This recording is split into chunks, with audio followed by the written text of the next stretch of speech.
చేసి BC declaration కోసం పోరాడుతున్నారు. కాంగ్రెస్ పార్టీలోకి ఆహ్వానించారు. వాళ్ళు ఏమంటున్నారు అంటే ఒకటి, కాంగ్రెస్ పార్టీ క్లియర్ కట్గా బీసీల పరంగా ఒక నిర్ణయం తీసుకొని ఉంది. 42% రిజర్వేషన్తో పాటు కులగణన ప్రారంభిస్తామని చెప్పడం జరిగింది. మా అధినాయకుడు రాహుల్ గాంధీ గారు ఎంతమంది ఉంటే అంత వాటా దక్కాల్సిందే అనేటువంటి నినాదంతో పోయినారు. సో ఆర్ కృష్ణన్న కూడా దశాబ్దాల పాటుగా ఈ బీసీ ఉద్యమం చేస్తూ ఉన్నారు.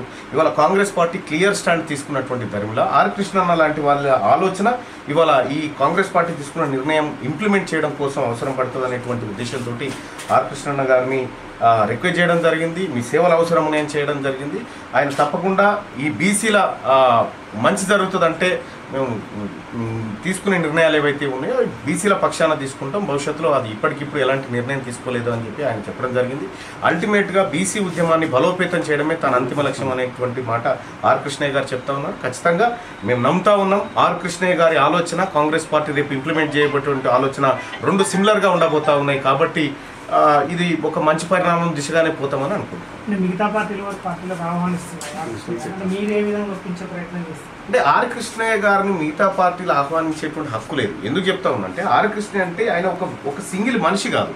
ఈ తెలంగాణ రాష్ట్రంలో ఉన్నటువంటి బీసీలందరికీ ఈ 56% మంది ప్రజలకు ఆయన ఒక ఐకానిక్ లీడర్. ఇక్కడ ఇప్పుడు ఈ ప్రజల పక్షాన కాంగ్రెస్ పార్టీ క్లియర్గా మేము బీసీల కోసం ఏం చేయబోతున్నాం అనేది క్లియర్గా చెప్పింది, చేయబోతా ఉంది.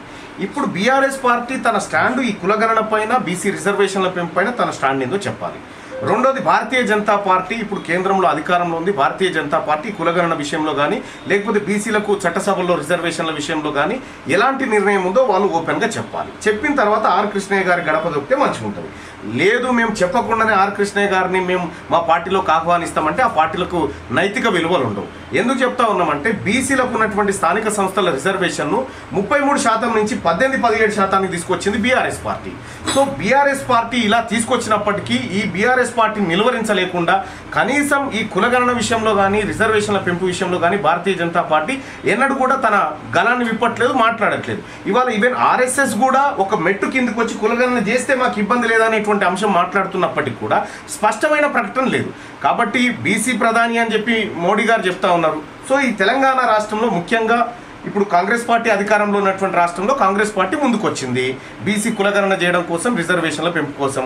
ఇప్పుడు ఈ ఇండియా కూటమి కూడా రేపు పార్లమెంట్లో చట్టసభల్లో బీసీల రిజర్వేషన్ అంశం మాట్లాడితే భారతీయ జనతా పార్టీ దానికి సిద్ధంగా ఉంటుందా, రేపు బీఆర్ఎస్ పార్టీ మద్దతు ఇస్తుందా దానికి? ఈ అన్ని అంశాలు ఆర్ కృష్ణన్న ఖచ్చితంగా అడుగుతాడు. ఈ పార్టీలను ఆర్ కృష్ణన్న చేయబోయేటటువంటి కార్యక్రమాలు ఏవైతే ఉన్నాయో అవి బీసీ ప్రజలకు మంచి జరగాలని కోరుకుంటున్నాం.